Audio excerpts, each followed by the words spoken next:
કે જેટલા લોકોએ પોતાના મોટા મોટા નિવેદનો આપે છે એક વારે ખાલી વૃદ્ધાશ્રમની અંદર જઈને પણ મુલાકાત લે તો ખ્યાલ આવે કે ત્યાં શું વાસ્તવિકતા છે અને ત્યારબાદ નિવેદન આપવા જોઈએ કે આપણે શું બોલવું ને શું ન બોલવું. કિશનભાઈ, મારે એક વાત ચોક્કસથી કહેવી છે. મારી જે સંસ્થા છે એ ડોનેશન થી ચાલે છે, સોશિયલ મીડિયા થી ચાલે છે, પણ છતાં પણ એક વસ્તુ કહું છું, મહિપતસિંહ ફાઉન્ડેશન હોય કે કોઈ બીજા દુનિયાની કોઈ પણ એવી સંસ્થા હોય, એક પણ રૂપિયો ના આપશો.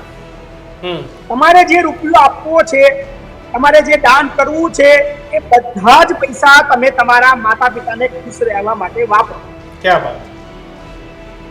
કોઈ મંદિરમાં તમારે જવાની જરૂર નથી, કોઈ જગ્યાએ તમારે ઝૂકવાની પગે લાગવાની જરૂર નથી. તમારા મા બાપ જે છે એ જ મોટા ભગવાન છે, એ જે દુખી છે, તો એના બદલામાં તમે લાખો કરોડો રૂપિયા મને ડોનેશન આપશો, ઝીરો છે ભગવાનના નજરની અંદર એની વેલ્યુ.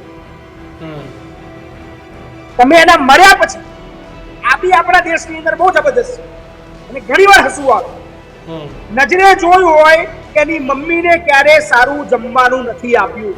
મારી આંખોની સામાન આસપાસના ગામની અંદર એવા ઘણા કિસ્સા મેં નજરે જોયા છે કે એની મમ્મી જ્યારે ઘરડી હતી ત્યારે ક્યારે સારું જમવાનું નથી આપ્યું. એ એના મમ્મીના મર્યા પછી 10-10 લાખ 20-20 લાખ રૂપિયા ખર્ચા એના મોક્ષ માટે કરે.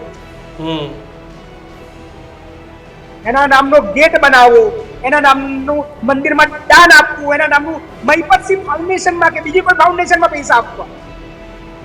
કદાચ તમારા પૈસા અમારા કામમાં આવશે, પણ ભગવાનના નજરની અંદર એ પૈસાની વેલ્યુ ઝીરો છે.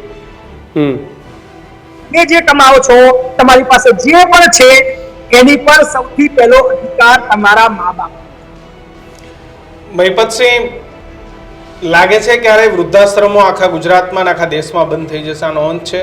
કારણ કે લોકો આજકાલ તો પૈસા ભરીને પણ વૃદ્ધાશ્રમમાં મૂકી આવે છે અને ઘણા બધા મા બાપ જીત પણ પકડે છે કે અમારે ઘરે નથી રહેવું, તું પૈસા ભર દે, વૃદ્ધાશ્રમમાં જતા રહી. બંને સમજવું પડશે, મા બાપ અને દીકરો, એ બંને સમજવું પડશે. મા બાપે અત્યારથી, હું તો કહું છું કે ચલો મારી ઉંમર 40-45 વર્ષની છે, 50 વર્ષ છે કે 60 છે, હું સૌથી પહેલા એ આશા છોડી દઉં કે મારો દીકરો મને બહુ ખુશ રાખે. આ માનસિકતા મગજમાંથી કાઢી દઉં.